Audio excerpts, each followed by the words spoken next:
moi, je me suis interrogé un peu en écoutant les exemples qui étaient exposés ce matin, qui ont tous l'air formidables. Enfin, c'est toujours un peu... Évidemment, on appelle toujours les meilleurs architectes, les meilleurs exemples, donc tout paraît merveilleux. On se dit on a bien fait de tout transformer, etc.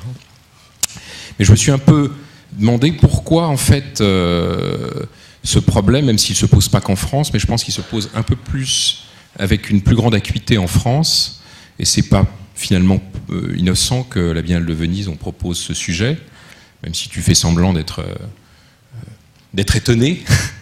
Et est-ce que, moi j'ai envie de vous demander, est-ce que vous savez, est-ce que vous êtes interrogé pourquoi en France il y a ce problème de la transformation? C'est-à-dire, est-ce que quelqu'un veut répondre? Enfin, moi j'ai évidemment je pense à quelque chose, mais ce que je pense, c'est qu'en France, quand on voyage, en tout cas en Europe, hein, on s'aperçoit que la France est le pays qui entretient le moins ses bâtiments, déjà. Et que, on l'a montré plusieurs fois, souvent, d'ailleurs dans le logement social, c'est en France qu'on met le moins de budget au mètre carré. Donc en fait, quand on construit avec le moins de moyens possible. Et pour évidemment visiter énormément de projets récents que l'on publie dans DA, les architectes se plaignent, bon, c'est une vieille ancienne, mais ils se plaignent toujours d'avoir très peu de moyens sur les matériaux, pour une bonne pérennité, etc. Donc j'ai un peu l'impression qu'en France, justement, on construit d'une part avec des perspectives à très court terme, c'est-à-dire sur la qualité des bâtiments, et qu'on ne les entretient pas. Et ça permet très vite de légitimer une chose qui est sa destruction.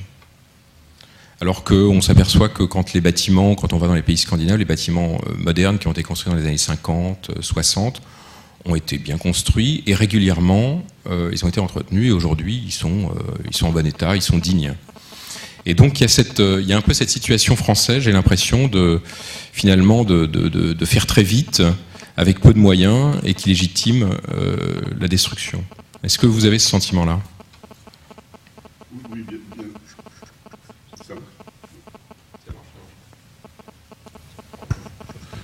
Bien entendu. Je mentionnais ça tout à l'heure quant à l'occupation du territoire. Se simplifier la vie, c'est forcément trouver l'endroit le plus simple, à plat. C'est comme ça qu'on voit la plupart des grands ensembles sur des plateaux. Alfred Peter, mon ami Alfred Peter, qui est paysagiste, dit mais en général ailleurs on n'habite pas sur les plateaux. Donc il dit c'est presque une spécialité française d'habiter sur les plateaux. Alors j'ai regardé, j'ai constaté qu'il y avait beaucoup de plateaux occupés par des grands ensembles, mais j'arrive pas à généraliser autant que lui. Mais voilà, donc le XXe siècle, enfin la deuxième partie du XXe siècle, ça consiste à simplifier la vie dans la construction. Et notre pays, il est puissant, il fait l'admiration de tous, tous les chantiers sont visités, pas seulement la Défense, mais les grands ensembles, c'est visité. Les Japonais viennent en masse dans les années 60 pour voir comment on est capable de produire 530, 540 000 logements par an. Et donc c'est bien sûr, et cette efficacité, elle est saluée, et elle repose sur le fait de mettre en place des moyens particuliers, des moyens très ingénieux. On exporte dans le monde entier des systèmes de construction, quoi. L'Union soviétique s'équipe de systèmes de construction français. Donc tout ça, ça veut dire voilà, une certaine position sur le rôle économique du BTP vis-à-vis du monde, quoi. Donc, mais c'est plutôt extraordinaire de constater ça. C'est-à-dire que c'est une entreprise industrielle, la fabrication des logements à une certaine époque. Ce qui est paradoxal, c'est que dans la situation d'aujourd'hui, c'est le même type d'entreprise, grosso modo, qui au fond s'adapte au fait que la commande est devenue beaucoup plus petite, puisqu'on fait plutôt des lots de 50 logements que des lots de 500 logements, quoi. Mais c'est une situation qui est bizarre dans la mesure où, aujourd'hui, par exemple, on ne met pas, et on n'arrive pas à mettre en place les mêmes moyens pour transformer que ceux qui ont permis d'ériger.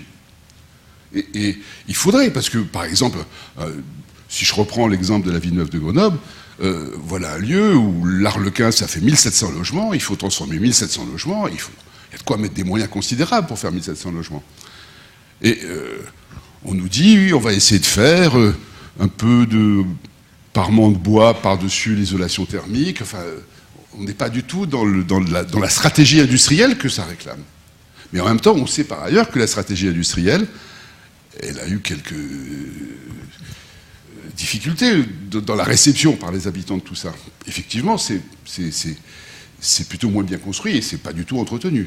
C'est sûr que c'est pas dans la culture d'entretenir, puisque il y a quand même une chose, c'est que souvent, de la part des acteurs locaux, il y a des responsables locaux, une espèce de désinvolture par rapport à cette question-là. C'est-à-dire qu'au fond, c'est pas si important d'entretenir, puisque de toute façon, ça va être un peu le bordel. Donc voilà.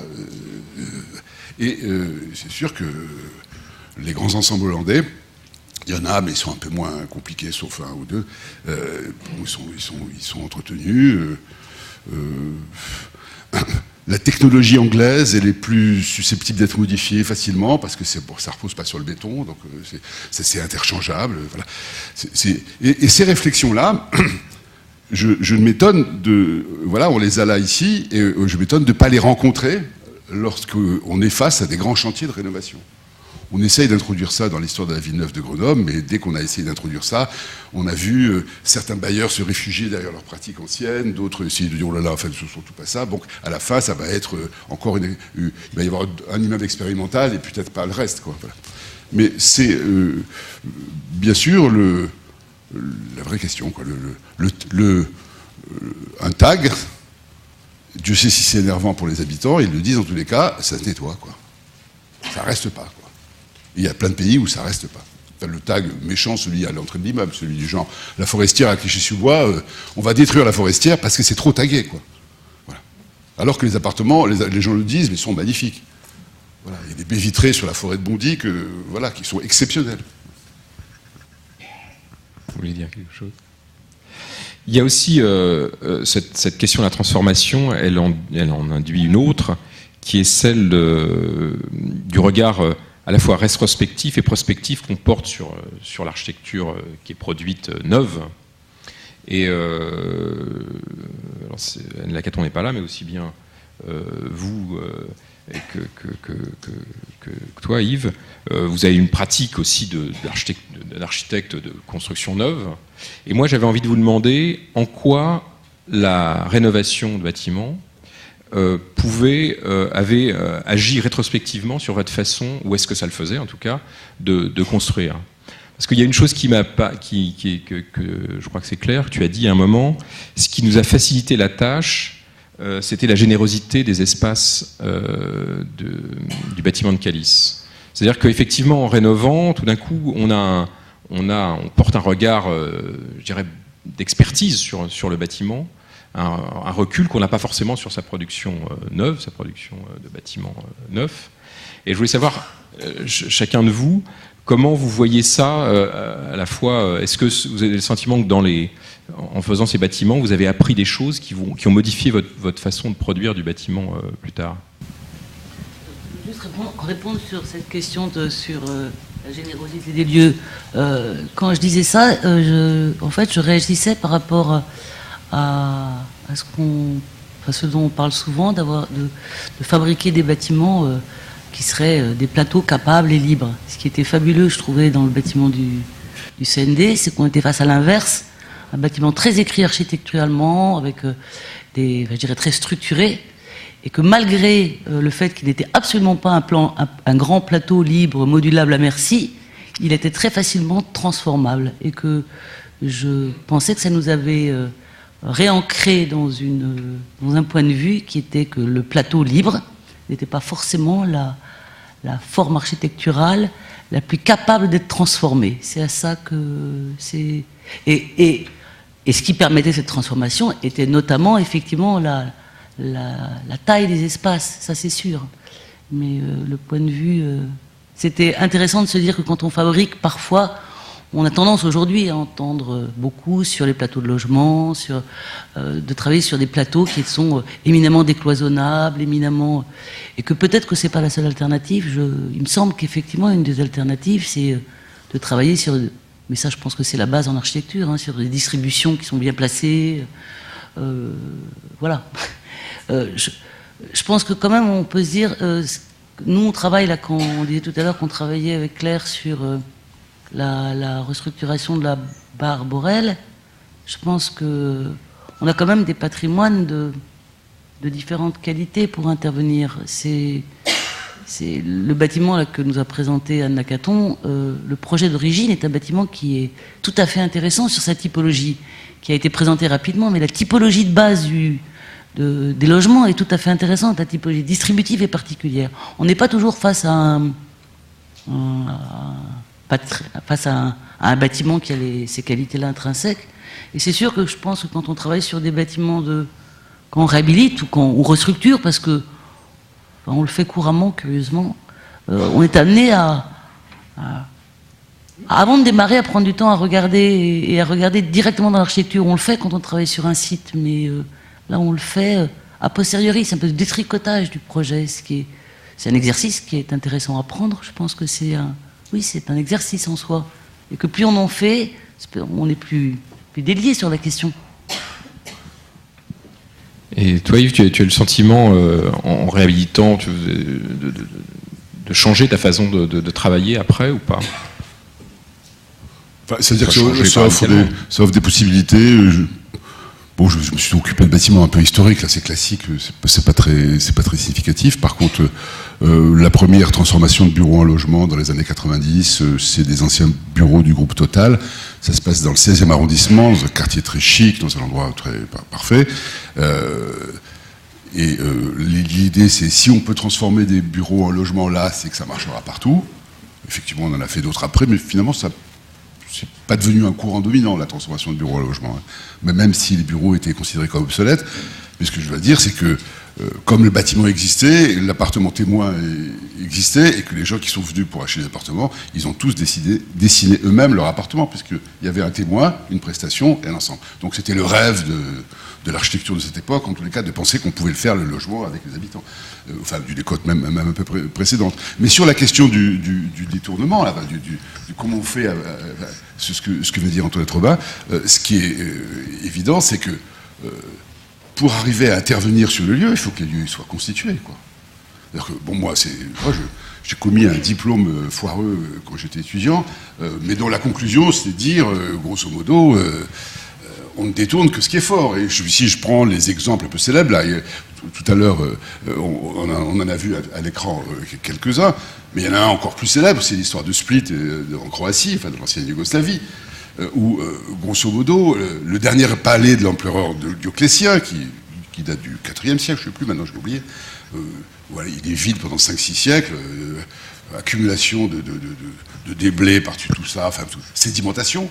Et puis je sais pas quoi, il y a des gens qui sont poursuivis par des envahisseurs, qui se réfugient dans ce palais, ils se mettent où?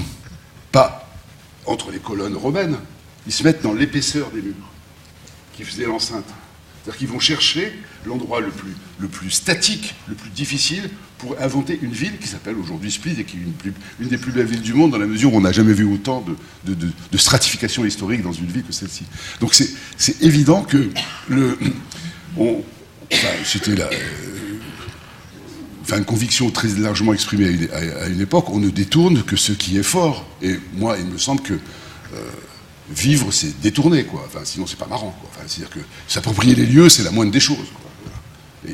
Et c'est vrai que l'espace flexible, là, on a du mal avec, quoi. Voilà, alors c'est flexible, ça a quand même un avantage, mais on ne met pas forcément tout de suite bien dedans, quoi. Donc là, il y a quelque chose qui, dans le champ de la théorie de l'architecture, pose une question clé, quoi. Voilà. Est-ce que, au fond, le fait que ça existe fortement, est-ce que ça empêche un autre usage? Le bâtiment de Bois-le-Prêtre, au départ, il existe fortement, hein, c'est le moins qu'on puisse dire. C'est ce que vous avez dit. Voilà. Oui, je pourrais rajouter que, par exemple, au CND, là, ce bâtiment administratif qui a failli être démoli, comporte des espaces qui aujourd'hui ne peuvent plus être construits pour des raisons de sécurité, et que donc on offre aujourd'hui au Centre de la Danse un bâtiment qu'on n'aurait pas pu construire, bon, d'abord avec les moyens qu'on aurait eu pour construire un bâtiment neuf, hein, mais surtout on n'aurait jamais pu offrir la qualité d'espace qui existe aujourd'hui dans le bâtiment de Calice, quoi. Donc il y a des associations, des surprises d'associations en fait de lieux existants avec des fonctions qui permettent des choses impossibles aujourd'hui en bâtiment neuf. Hein. Avant de continuer, est-ce qu'il y a des questions plutôt que de poser toutes les questions à la fin? Michel Leloup, oui.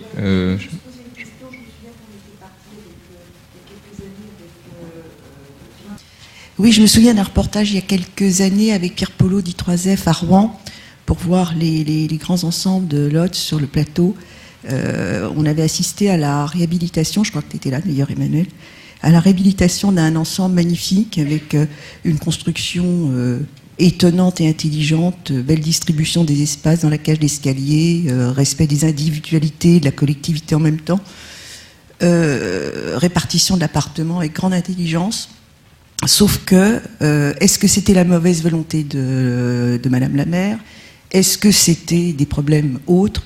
En fin de compte, il n'y a eu qu'un seul bâtiment qui a pu être réhabilité. Les autres ont brûlé pour d'autres raisons. On n'a jamais bien su pourquoi. En tous les cas, ce quartier qui devait être réhabilité, mais comme vous le dites, Yves Lyon, qui devait aussi revivre avec des commerces, revivre, parce que c'était totalement déserté, hein, et puis il y avait très très peu de transport. C'était à 5 minutes en fait de voiture de Rouen, mais on mettait 25 minutes pour y aller, étant donné qu'il n'y avait pas d'infrastructure de déplacement. Voilà, alors pourquoi est-ce que au fond, des bâtiments qui marchent et qui prouvent qu'ils peuvent être réhabilités et laisser la population en place, pourquoi on ne peut pas le développer et on arrête et on va démolir les bâtiments qui vont être à côté? Je crois que Michelin avait proposé, Nicolas Michelin, de faire aussi de la mixité, logement et bureaux. Ben, ça ne marche pas. Comme quoi, au fond, c'est peut-être aussi ce que vous dites, hein, Yves Lyon, c'est peut-être aussi une volonté politique avant tout. C'est pas seulement, c'est peut-être pas autre chose. Oui, merci Michel de nous rappeler cet événement. Mais en même temps, peut-être pour échapper au consensus que ce genre de réunion provoque toujours, où tout est merveilleux et on va tous faire des choses, on va tous tout préserver, etc. À un moment, il faut quand même se poser la question économique. Je vois, j'en profite pour rappeler qu'un bâtiment, un des plus beaux bâtiments des années 60, de Zerfus Burkhardt, avec des façades de Prouvé, va être démoli. Enfin, en tout cas, le permis de démolir vient d'être signé à Rueil-Malmaison. Donc, c'est un bâtiment qui est en parfait état. C'est un bâtiment de bureau. Donc, moi, j'ai été voir j'étais à la mairie et ils disent, bah oui, nous, ce bâtiment, on l'aime beaucoup. Tout le monde l'aime beaucoup, mais en même temps, voilà, on a besoin il y a une entreprise qui est Novartis, qui par ailleurs se fait connaître pour sa politique architecturale de qualité, qui veut densifier, voilà, et donc pour densifier, effectivement, il faut démolir le bâtiment. Et donc la mairie, elle dit, bah nous, on préférait le garder, mais si on ne lui donne pas le permis de démolir, bah, l'entreprise avec ses taxes professionnelles, va aller s'installer ailleurs, quoi. Donc il y a un moment, la question, elle est quand même purement économique. Donc il y a des cas, effectivement, comme la tour Bois-le-Prêtre, où il y a des choses très, très claires, enfin, on peut faire la balance, mais d'autres fois, en fait, la question architecturale, finalement, elle passe quand même au second plan. Non, on peut juste dire qu'il n'y a pas que l'architecture dans la vie. Voilà, peut-être nuancé, quoi, même si on est devant un public plutôt architecte, des trucs. Rouen, c'était extraordinaire d'intelligence, et j'ai cru comprendre, moi je ne connais pas bien le sujet, mais j'ai cru comprendre que c'était extraordinairement dangereux aussi, quoi. Donc voilà. Mais j'en sais pas plus. Mais je vois bien sûr la vulnérabilité. À part ça, ça a été fait génialement à une époque où on pensait qu'on construisait pas pour longtemps. Hein. Ouais. Il y a quand même, c'est une surprise récente de savoir que les bâtiments, les grands ensembles, ils sont quasiment éternels du point de vue de leur structure, quoi. Beaucoup ont été conçus avec l'idée que ça disparaîtrait. Enfin, j'ai mentionné tout à l'heure l'agence où j'ai fait mes petits modestes débuts. Là, c'est ce qui se disait, quoi. C'est bon pour 10-15 ans, quoi. Et ça voilà, c'était... Et c'était pas vrai, parce que, voilà, on sait que, en plus, il y a des précautions avec le béton dans notre pays qui font qu'on peut même rajouter 3 étages par-dessus aujourd'hui, ça tient encore, quoi.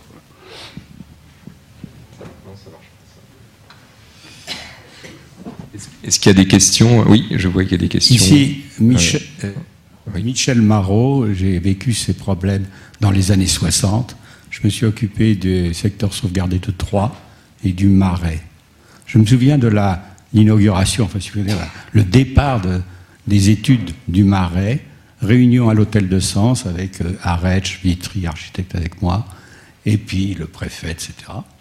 Et le préfet nous fait un petit laïus en disant « Messieurs les architectes, faites-nous un urbanisme, une architecture fonctionnelle. » Herbé, qui était le conseiller du ministre, qui avait un humour fou, lui dit « Monsieur le ministre, dites-leur de vous faire une belle armoire et vous mettrez le linge que vous voulez dedans. » En fait, à partir du moment, comme disait Lyon et les autres, ces bâtiments sont magnifiques. Celui de Cali, c'est magnifique. À partir du moment où on l'aime, eh ben, on fait ce qu'il faut pour l'améliorer et pas changer. Donc, j'ai toujours combattu le changement et j'ai préféré le mot d'amélioration. Voilà. Oui. J'en profite pour dire qu'aujourd'hui, on parle de requalification et qu'au XVIIIe siècle, on disait embellissement. Embellissement, ça ne voulait pas dire qu'on rend plus beau, ça voulait dire assainissement, ça voulait dire transformation, etc. Donc le mot est peut-être sympathique. Je suis Dominique Gillet, enseignant architecte à la retraite. Et je crois qu'en fin de compte, on travaille avec des périodes très, très différentes de pensée. L'architecte sert ces périodes, il est inclus dans ces périodes. Effectivement, Michel Marot, à l'époque de Michel Marot, à l'époque du Villon quand il travaillait, moi-même j'étais jeune architecte admissionniste à l'époque, on pensait aux villes nouvelles, on pensait à Mémont, on pensait à refaire la ville. Le bâtiment était considéré comme quelque chose de tout à fait obsolète en lui-même, même si l'œuvre était sublime. Et quand Yves Lion dit « on a construit sur les champs de betteraves », parce que c'était plus facile, et il a raison quand il dit ça, parce que c'est comme ça que ça s'est terminé.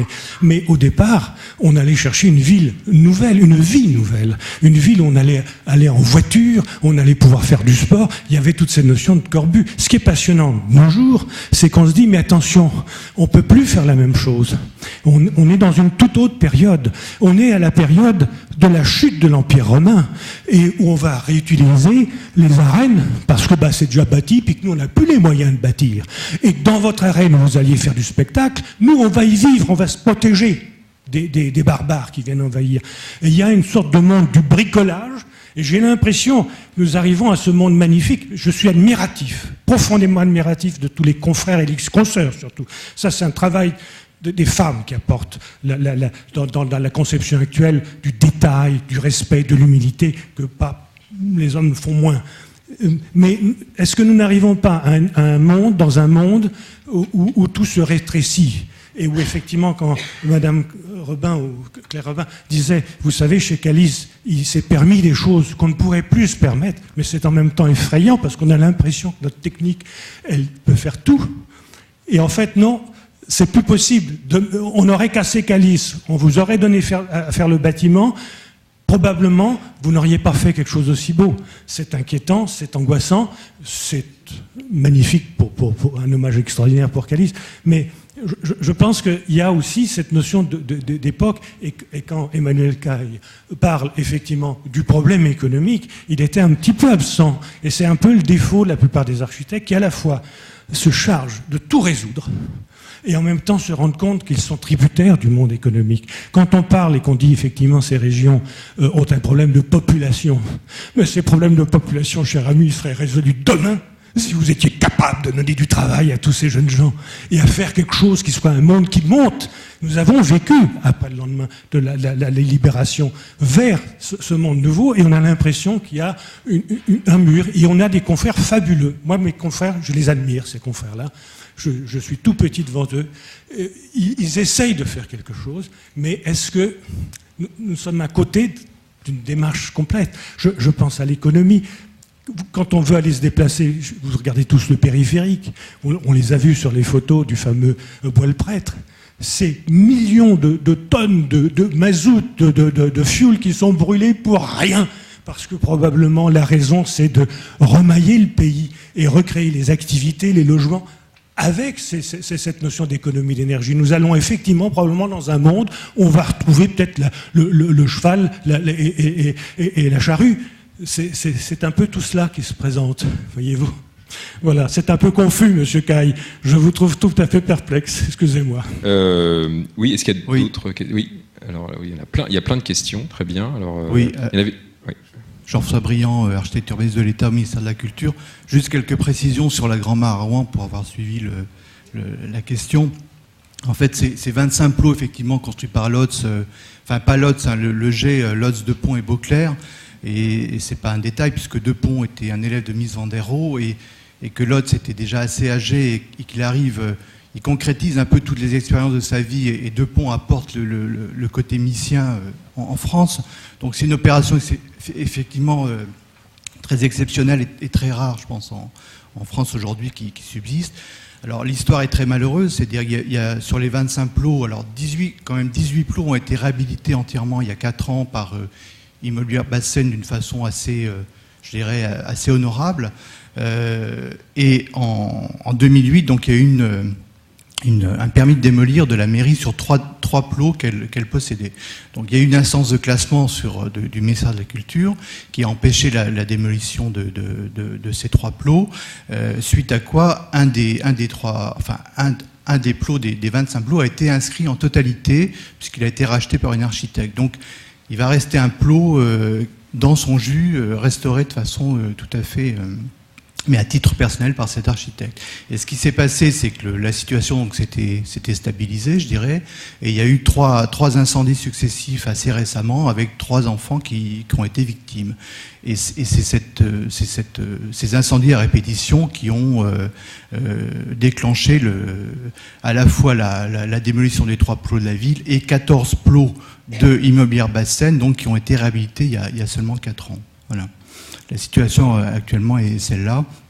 Ceci dit, ça reste un ensemble vraiment très exceptionnel en France. Pour avoir travaillé sur le livre qu'on a sorti au ministère sur la question, c'est certainement une des choses les plus emblématiques. Lotz avait construit sa propre maison à Sérigny, dans le Perche, sur ce même modèle, avec les mêmes matériaux. C'est très étonnant. Donc il ne travaillait pas seulement pour le logement social, il habitait presque dans ce qu'il construisait. Il y est mort d'ailleurs.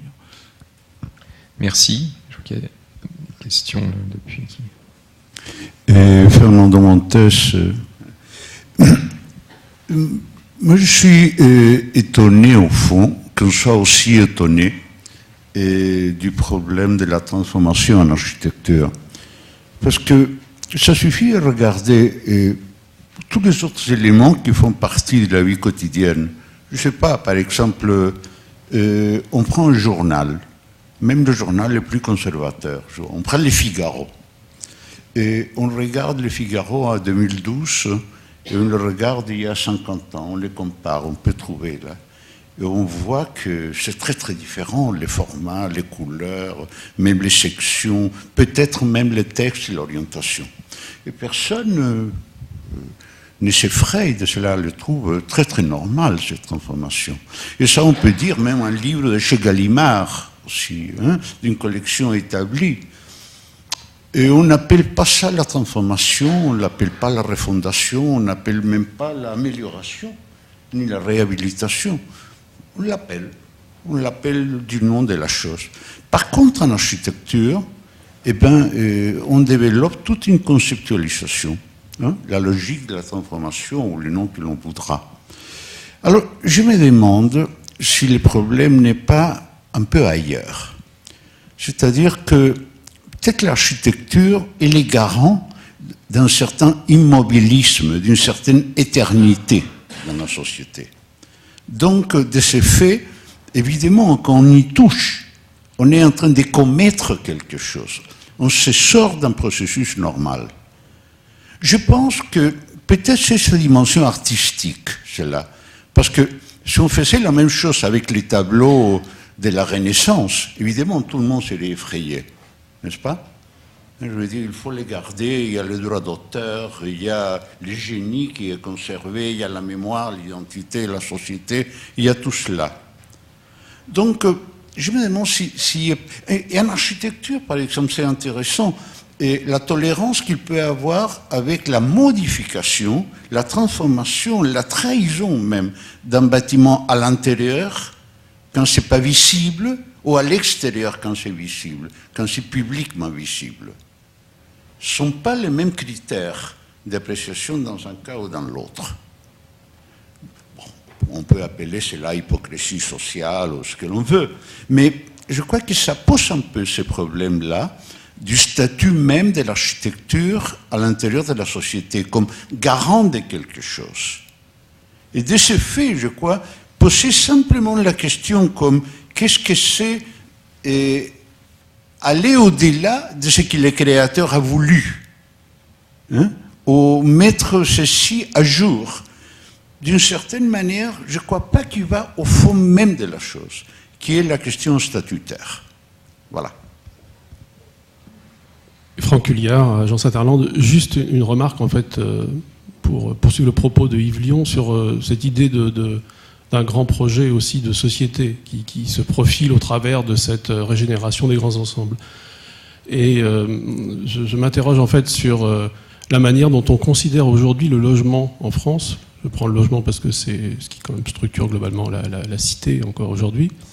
Quand je dis on le considère, je ne suis pas sûr qu'on le perçoive comme une vraie ressource. Et qu'aujourd'hui, quand on voit les logiques métropolitaines, les plans de marketing, on a vu effectivement se succéder les bâtiments icônes, les espaces publics, aujourd'hui les écoquartiers, tout ça au service effectivement d'un jeu concurrentiel entre les villes. Mais considérer à un moment donné le logement comme une véritable ressource, quand je dis ressource, c'est qu'une métropole pourrait aussi miser sur sa ressource en logement, faite de très grande diversité, de typologies extrêmement variées, d'espaces effectivement convertibles, périns, etc. Et aujourd'hui, je ne suis pas sûr que même les décideurs aient ça en tête, et qu'avant d'imaginer les logiques de transformation possibles, voilà, est-ce qu'il ne faudrait pas mettre en avant une forme d'évaluation? Et quand je dis ressources, c'est que on nous parle aujourd'hui beaucoup de la question de la gestion économe des ressources sur le plan environnemental, sur le plan de l'énergie, et on pourrait aussi demain mettre en avant justement aussi cette pluralité de l'offre en logement dans les villes qui pourra avoir plus de valeur qu'elle ne l'a aujourd'hui. Aller dans ce sens et dire que grosso modo on nous dit qu'il faut qu'on habite plus près les uns des autres, quoi. Et moi, je suis assez d'accord avec ça, mais que la contrepartie, c'est d'avoir des éléments de confort qui vont nous aider à être plus près les uns des autres, quoi, tout simplement. Et je constate aujourd'hui, enfin, j'ai trouvé dans un programme de logement non pas sociaux, il y a quelque temps, là, dans mon bureau, 4 pièces égale 2,62 mètres carrés. Donc il y a, voilà, quand on prend les contingences actuelles, quoi, sur l'économie du bâtiment et la crise du logement dans la région parisienne, on dit qu'il faut faire des logements de plus en plus petits. Quand on raisonne société, quand on raisonne qu'est-ce qui fait que Berlin est plus attractif que Paris en ce moment pour les jeunes gens, par exemple, c'est parce qu'à Berlin, il y a tous les choix de logement qu'on veut. Et on est en train d'essayer de réinventer un standard qui est bien en deçà de celui qui devait traîner dans le bureau que j'ai décrit tout à l'heure, où je collais des cartouches pour les grands ensembles. Donc je pense que c'est... Voilà, on n'a pas réussi dans notre pays à mettre en évidence le fait qu'habiter, ça avait de l'importance, et beaucoup d'importance, et que ça se consommait pas seulement. À la limite, ça peut se consommer, bon... Je veux bien, moi je suis tolérant, mais ça n'a de sens que si c'est réellement intense, quoi. C'est-à-dire qu'on ne peut pas faire des choses qui soient pas confortables et surtout pas suffisamment ancrées dans la ville. Et on a un vrai problème avec ça que les pays voisins, les Espagnols, ils en font plutôt trop que pas assez, quoi, par exemple. Les Anglais font juste, plutôt très juste ce qu'il faut. Et les Allemands, ils ont eu la chance de gérer très bien un héritage incroyable avec les logements de l'Est, etc. Donc le fait que ce soit une denrée rare, ça nous met dans un raisonnement très singulier, quoi. C'est-à-dire que c'est vrai que voilà, tout ce qu'on se dit là se heurte au fait que la denrée est devenue incroyablement rare. Tout ce débat est extrêmement consensuel. On aurait peut-être dû inviter finalement un architecte qui fait une forme de rénovation qui ne faisait peut-être pas consensus, c'est le façadisme en fait, parce que c'est de la rénovation. En tout cas, ça prétend l'être. Et peut-être il y aurait eu un peu plus de débat. Mais je voudrais, avec ce que tu dis, je vais revenir un peu à ma question initiale, c'est-à-dire que tu dis effectivement qu'aujourd'hui, quand on fait du logement, les surfaces sont absolument minuscules. Mais ce qu'on oublie aussi peut-être de dire quand on fait l'apologie de toutes ces architectures des années 60, vitrées, grandes, etc., c'est que si aujourd'hui on faisait avec le même budget, on faisait du logement avec les mêmes qualités d'isolation, de sécurité, d'indicabilité, etc., on pourrait faire des logements 2 fois plus grands aussi quand même. Parce que ces logements, ils étaient grands parce qu'ils étaient juste une surface, je dirais, une enveloppe habitable, non ? Non, vous n'avez pas ce sentiment-là ? En même temps, parce c'était toujours mieux avant, hein, c'est toujours l'ancienne, mais avant, ces bâtiments qui font que les architectes aiment beaucoup, on va les visiter avec une certaine nostalgie, etc. Mais les gens, ils disent tout simplement, ça fait du bruit, on a froid, on n'est pas si bien dedans que ça quand même. On n'a pas dit que tous les logements de cette époque, enfin, je ne reviens pas sur ce qu'il a dit tout à l'heure, étaient bien. On dit que certains sont bien. Certains sont bien, et certains ont je dirais une évidence que non pas des logements qui ont pu être construits plus tard. Et donc c'est un bon support pour retravailler, qu'il n'y a aucune raison de les faire disparaître. Mais pas tous. Et par exemple, nous, la barre sur laquelle on travaille là, à Bois-le-Prêtre, l'espace sanitaire cuisine, c'est encore ahurissant. Il y a un robinet qui alimente le lavabo et la baignoire, et la douche. C'est-à-dire qu'il y a un seul point d'eau. C'est plus vivable. Il faut évidemment le changer. Il y a quand même des défauts, pas des défauts, des absences. Ça répondait à une question qui n'est plus tout à fait la même. Alors après, que les logements soient entre guillemets grands, si on transforme un 4 pièces en 3 pièces, ils deviennent possibles. C'est surtout ça qu'il faudrait dire. Oui, ça pose aussi peut-être la question patrimoniale au sens où, effectivement, quand il y a des nombreuses pétitions qui circulent depuis quelques années sur la préservation de tel ensemble ou tel autre, en même temps, la question elle se pose aussi sur des logements qui ne sont pas forcément de qualité. C'est peut-être dommage que Anne Nacaton soit partie, enfin c'est pas peut-être, c'est même sûrement dommage, mais j'ai l'impression que elle avec Jean-Philippe Vassal, il s'attache à des bâtiments a priori qui ne sont pas très patrimoniaux et elle arrive à trouver, et c'est tout à son honneur d'architecte, à trouver des qualités dans les logements les plus simples, quoi. Donc on a l'impression que est-ce que finalement ça ne vient pas un peu cette question patrimoniale des beaux logements parce que c'est Lopez, ça vient pas un peu finalement je dirais décaler cette question parce qu'effectivement même à partir du moment où on transforme, la qualité du logement de base elle n'est pas forcément si importante, si. Non, mais les beaux logements, ils peuvent être aussi quasiment anonymes. Je ne sais pas qui a fait la Forestière à Clichy, mais je peux dire que les logements sont admirables.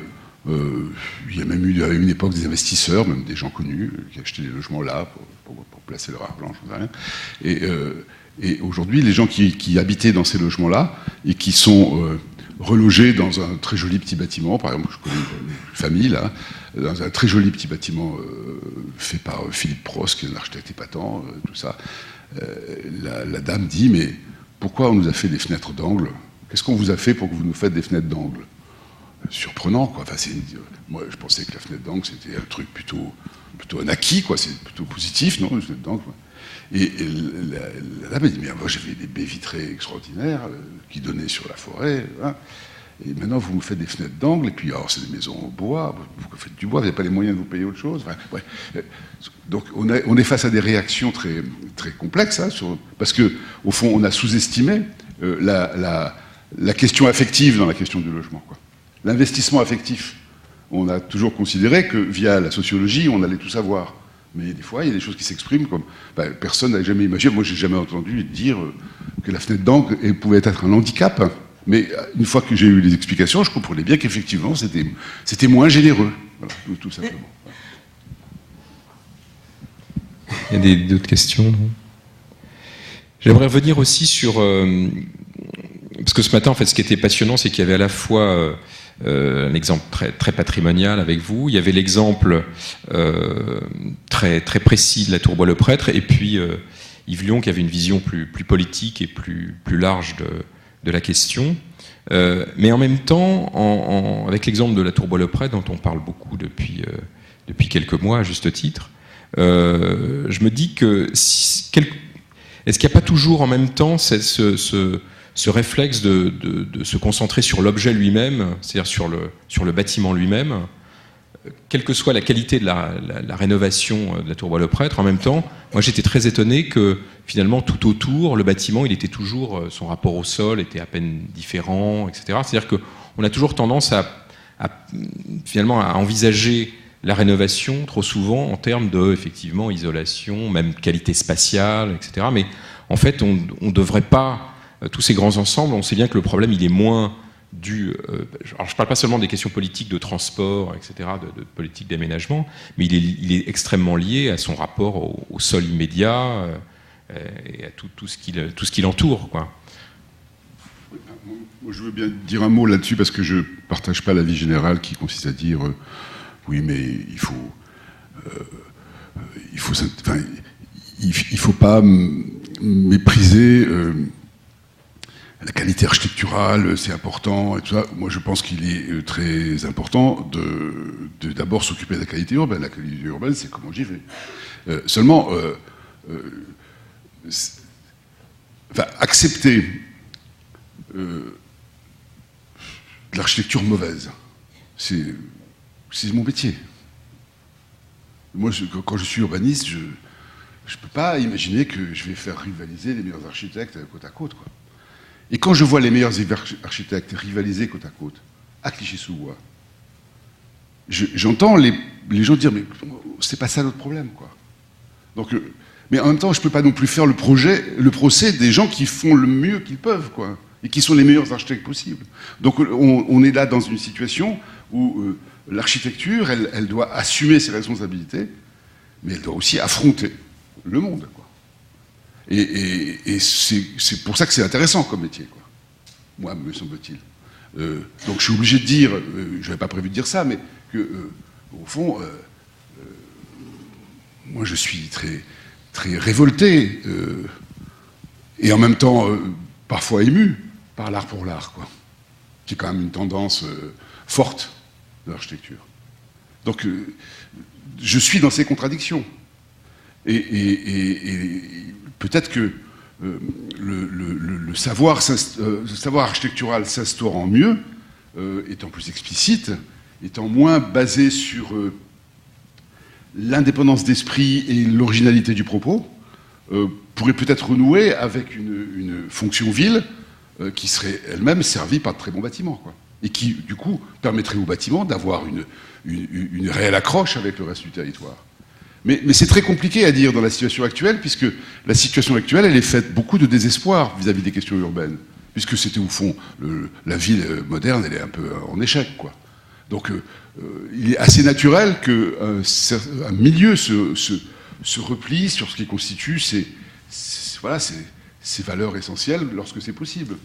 Mais je peux juste dire ça. J'ai construit une cité, une espèce de petite cité dans le Neuhof, parce que personne ne voulait le faire, le chantier. Donc, comme j'étais urbaniste du coin, j'ai assumé mon rôle. Et j'ai fait une cité pour les gens du voyage, sachant qu'ils allaient de toute façon la massacrer complètement, parce qu'ils allaient planter des tas de trucs sur les murs, etc. Ils ont une imagination débordante.